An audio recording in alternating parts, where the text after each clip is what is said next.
This is BorderBots VR, a comical simulation type game that places you in the role of a human border officer in a world controlled by AI and dominated by robots.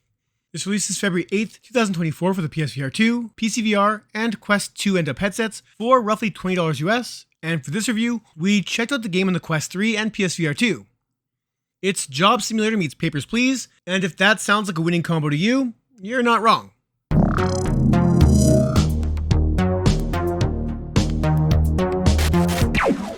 What's going on, fellow flesh bags? Before we get to it, if you enjoyed this video, a thumbs up is greatly appreciated, subscribing is adored, and commenting gets you a gold star because, hey, you've earned it. I'm Ryan for the VR Grid, now let's do this. If you've followed our content for a while, you would know that, in general, I now avoid job sim type games as I've performed countless occupations in VR and am honestly just tired of the genre.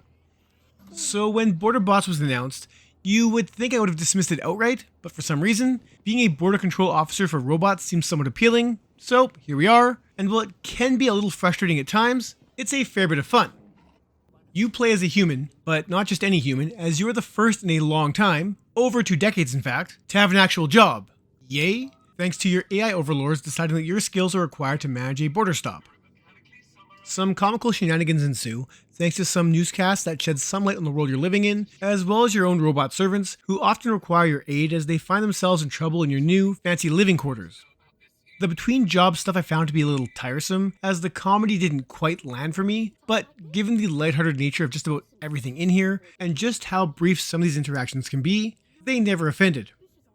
It's in your apartment where you can purchase a variety of gloves, apartment cosmetics like posters and plants, a basketball hoop, and a few upgrades for your workstation, which is where the rest of the game takes place.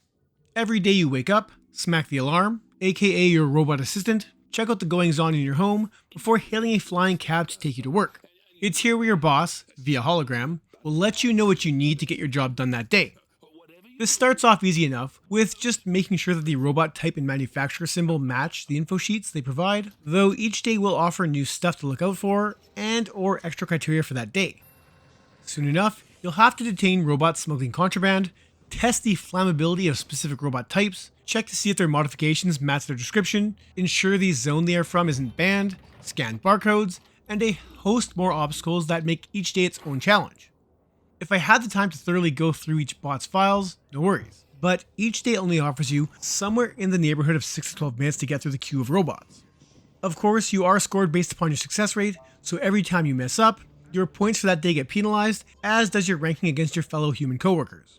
It's the stress of that time limit that makes this so challenging, and the further you get in the game, the harder it gets, thanks to the more unscrupulous robots disguising their flaws quite well, or just forgetting to check one of the many rules that could be the difference between a pass or fail.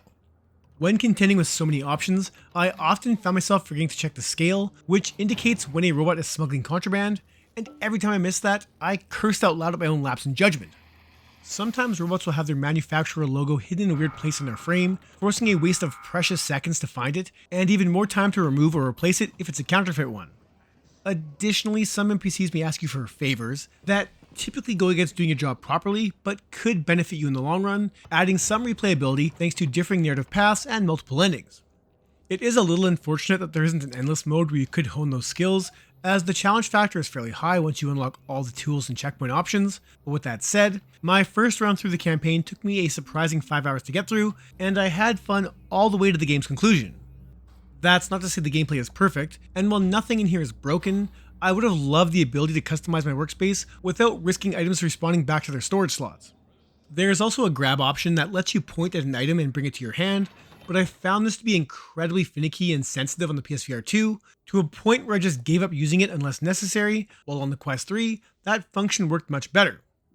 One of the game's tasks is to show a specific image on your tablet to some robots in the hopes of a reaction, but if any image was selected and within the robot's view, their head would lock onto it, causing some issues when I was rotating them in the scanner.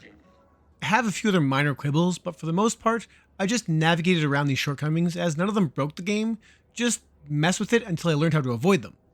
As far as presentation goes, it's a good looking game with fantastic NPC models and some great looking environments, though you'll only be visiting 4 different locations, so don't get too excited. The stars of the show are the robots, as they come in a variety of models from little R2-D2 type units to much larger heavy robots that tower above your head with an array of models and classes in between.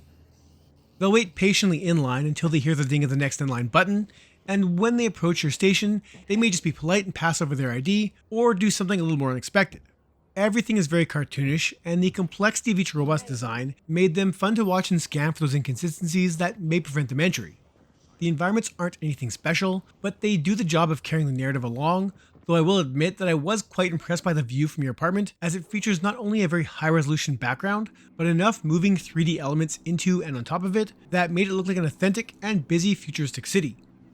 You'll chat with a couple human NPCs via hologram, and they animate well enough, though there were a few moments when their mouths didn't match what they were saying, or didn't move at all, which was immersion breaking, though this was a minor issue at worst. With regard to the Quest versus PSVR 2, both versions look nearly identical, save for the aliasing issues on the Quest, which caused a fair bit of shimmer, while the Sony headset looked much smoother, 120Hz without reprojection for those wondering. Though outside of that, and the resolution bump on the Quest 3, they pretty much look the same. The audio design here is, for the most part, solid, with some decent voice acting from everyone involved, and while I did care less for some performances compared to others, many of these interactions are all too brief, so it's easy to move on. The jokes run rampant in here, and while I did enjoy the news broadcasts, most of the other jokes fell flat, especially the ones with your own robots, but there was still enough charm with each of the NPCs to have me forgive their failed attempts at humor, and I'm sure others may chuckle at the stuff I rolled my eyes at. Wherever you find yourself, there will always be a radio nearby playing some kind of music, with a bulk of the options annoying me, to a point where my first action in any room was to turn the radio off. Spatial audio is on point, which is always appreciated, especially in a game that doesn't really need it, making for a quality audio package despite my few misgivings. One of the robots in the line fell over. I think it was being updated. That's normal, right? They said everything would be back to normal.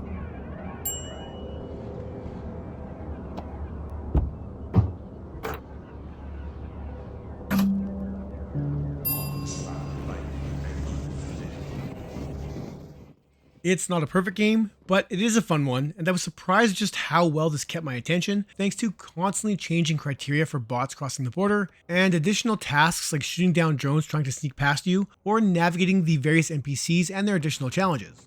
If, like myself, you are tired of the comical job sim genre, I get it, but this was a nice dip back into the subgenre that does right by VR, and despite being quite repetitious by design, it never really felt that way, which is always a good thing. There's a fair bit of bang for your buck here, and it's easily worth the asking price, regardless of the headset you want to play this on. I'm going to give BorderBots VR a 7 out of 10. This is some good casual fun, mixed with some decent challenge. If you enjoyed this review, don't forget to do all the YouTube things to help us out. And that's it for this one. Thank you so much for watching.